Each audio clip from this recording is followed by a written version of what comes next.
Hello everyone, আসসালামু আলাইকুম। Welcome back to my channel. আশা করছি আপনারা সবাই ভালো আছেন। আমি আলহামদুলিল্লাহ ভালো আছি। আজকে আপনাদের সাথে তৈরি করে দেখাবো খুবই মজাদার ঝুরা মাংস রেসিপি। আশা করছি রেসিপিটি ভালো লাগবে। ভালো লাগলে লাইক, কমেন্ট, শেয়ার দিয়ে পাশে থাকবেন এবং টাইমলাইনে শেয়ার করে দেবেন রেসিপিটি। এই ঝুরা মাংস দিয়ে আপনারা চিকেন বার্ন, তারপর পিৎজা, বার্গার, ঝুরা মাংসর পিঠা সবগুলোতেই মাংস ব্যবহার করে বিভিন্ন ধরনের রেসিপি আপনারা বানাতে পারবেন।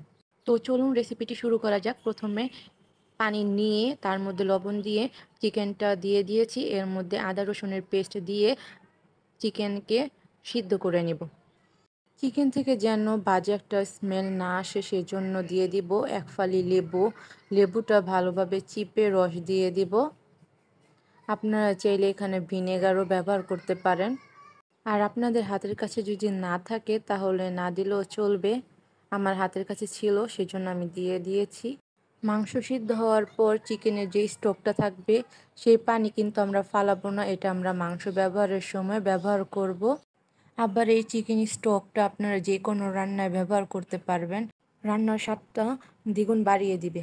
এখন একটি পাতিলের মধ্যে নিয়ে নিব পরিমাণ মতন কুকিং অয়েল, আর এর মধ্যে 1 কাপ পরিমাণ দিয়ে দিব পেঁয়াজ কুচি, আর সাথে দিয়ে দিব তেজপাতা, তারপর গরম মশলা। গরম মশলার মধ্যে আমি দিয়েছি এলাচ, দারচিনি, লবঙ্গ, গোলমরিচ। আপনাদের হাতের কাছে যে কোনো গরম মশলা থাকলে সেটাই দিতে পারবেন, কোনো সমস্যা নেই। এখন এগুলোকে ভালো করে ভেজে নিব, পেঁয়াজ যতক্ষণ পর্যন্ত না ব্রাউন কালার হয়ে আসে। সুপ্রিয় দর্শক, এর মধ্যে চিকেনটা ঠান্ডা হয়ে গিয়েছিল। আমি অফ ক্যামেরায় চিকেনটাকে ভালো করে ঠান্ডা করে তারপর মাংস ছাড়িয়ে নিয়েছি। আপনারা ঠিক এভাবে মাংস ছাড়িয়ে নেবেন। সুপ্রিয় দর্শক, আজকে আমি সবগুলো বাটা মশলায় রান্না করব। এর জন্য এর মধ্যে দিয়ে দিব 1 টেবিল চামচ আদা বাটা, 1.5 টেবিল চামচ রসুন বাটা, 1 টেবিল চামচ জিরা বাটা। এখন এগুলোকে ভালো করে ভেজে নিব যাতে কাঁচা গন্ধটা চলে যায় আর একটা সুন্দর স্মেল আসে। সুপ্রিয় দর্শক, মশলাকে ভালো করে ভেজে নেওয়ার পর এর মধ্যে দিয়ে দিব 1 টেবিল চামচ পরিমাণ হলুদ গুঁড়া, 2 টেবিল চামচ পরিমাণ দিয়ে দিব মরিচের গুঁড়া, 1 টেবিল চামচ পরিমাণ দিব ধনিয়া গুঁড়া, আর লবণ দিব স্বাদ মতো। এগুলো দিয়ে আবারও অল্প একটু পানি দিয়ে ভালো করে কষিয়ে নিব যতক্ষণ পর্যন্ত না মশলা থেকে তেল ভেসে ওঠে। আর আমি অল্প অল্প পানি দিয়ে বারে বারে অনেকক্ষণ পর্যন্ত মশলাটাকে কষাই, সেজন্য রান্নাটা আরও সুস্বাদু হয়। আপনারা এই টিপস ব্যবহার করতে পারেন আপনাদের রান্নার ক্ষেত্রে। এ পর্যায়ে দিয়ে দিব চিকেন স্টক, মানে চিকেন যে পানি দিয়ে সিদ্ধ করেছিলাম, পরবর্তীতে যে পানিটুকু ছিল সেই পানি এখানে ব্যবহার করে ভালো করে মশলাটাকে কষিয়ে নিব।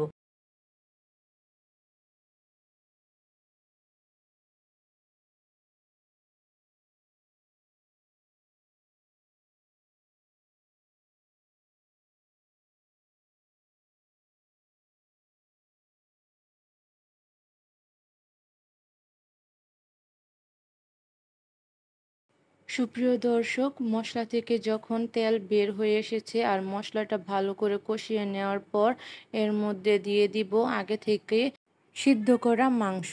মাংসকে দিয়ে ভালো করে নেড়েচেড়ে কষিয়ে নিতে হবে। আর এর মধ্যে কোনো পানি ব্যবহার করব না, অল্প অল্প আঁচে ভালো করে মাংসর সাথে পানিটা শুকিয়ে নিতে হবে।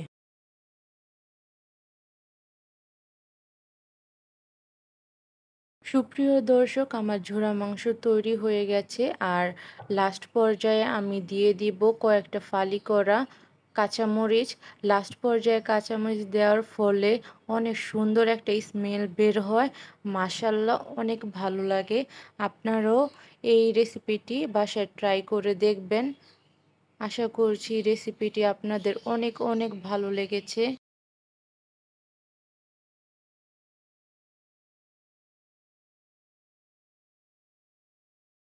এখন চুলা থেকে নামিয়ে পরিবেশন করে নেব। আর এটা আপনারা যদি পিঠা বা কোনো কিছু নাও বানান, এটা আপনারা সাদা ভাত, পোলাও, যে কোনো কিছুর সাথে বা রুটি পরোটার সাথে আপনারা এই ঝুরা মাংসটা ট্রাই করতে পারেন। আশা করছি আপনাদের ভালো লাগবে। ভালো লাগলে লাইক, কমেন্ট, শেয়ার দিয়ে আমার পাশে থাকবেন অ্যান্ড আমাকে সাপোর্ট করবেন বেশি বেশি, যাতে আপনাদের আমি নতুন নতুন ভিডিও বা রেসিপি আপনাদের সাথে শেয়ার করতে পারি।